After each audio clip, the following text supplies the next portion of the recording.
अस्सलाम वालेकुम। Cooking with सीमा खान में आज हम बनाएंगे आलू मटर और पालक की सब्ज़ी। ये सब्ज़ी खाने में बहुत ही जायकेदार होती है और ये घर के मसालों से बड़ी आसानी से तैयार हो जाती है। चलो बनाना शुरू करते हैं। बिस्मिल्लाहिर्रहमानिर्रहीम। यहाँ मैंने एक पैन रख दिया है, उसमें आधा कप के करीब तेल डाल दिया है और उसमें ज़ीरा डाल दिया आधा चम्मच और 2 सूखी लाल मिर्च। अब इसमें 2 मीडियम साइज़ के प्याज को बारीक चॉप करके डाल दिया है।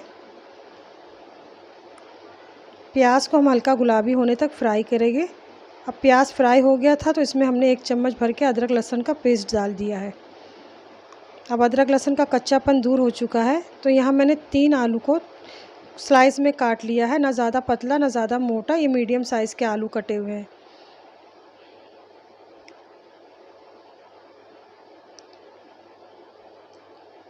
अच्छी तरह हम इसे प्याज में मिक्स कर लेंगे।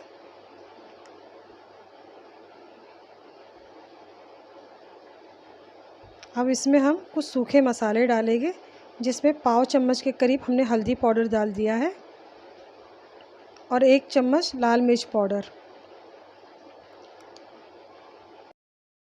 1 चम्मच धनिया पाउडर।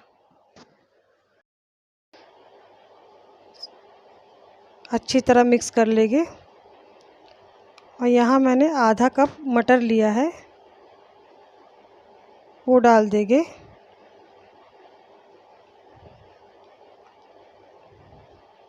और 1 चम्मच मैंने नमक डाल दिया है। नमक आप अपने टेस्ट के हिसाब से रखें। अच्छी तरह मिक्स कर लेंगे। अब हमने 2 मीडियम साइज़ के टमाटर को स्लाइस में काट लिया है, वो डाल देंगे।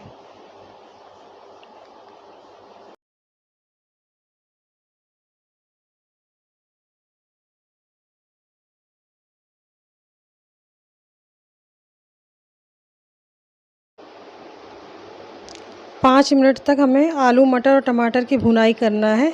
हमने 3 गड्डी पालक को लेके उसे अच्छी तरह धो के बारीक बारीक काट लिया है। अब आलू टमाटर की हमारी मटर की अच्छी तरह भुनाई हो गई है। अब इसमें पालक डाल देंगे।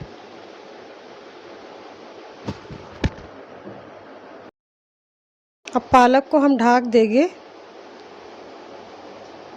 तेज़ आंच पे ही हमने गैस रखना है। पालक ने पानी छोड़ दिया है। अब हम ढक्कन हटा देंगे और तेज़ आंच पे पानी सुखाएंगे सब्ज़ी का। अब हमें ढक्कन नहीं ढकना है, नहीं तो पालक काला पड़ जाएगा, जो दिखने में बिल्कुल नहीं अच्छा लगेगा। अब पानी खुश्क हो चुका है। अब इसमें आधा चम्मच गरम मसाला पाउडर डालेंगे और सबको अच्छी तरह मिक्स करेंगे। अब गैस की आंच को हम 5 मिनट के लिए धीमी करके ढक्कन ढक के छोड़ देंगे, ताकि गरम मसाले की खुशबू सब्ज़ी में अच्छी तरह भिन जाए।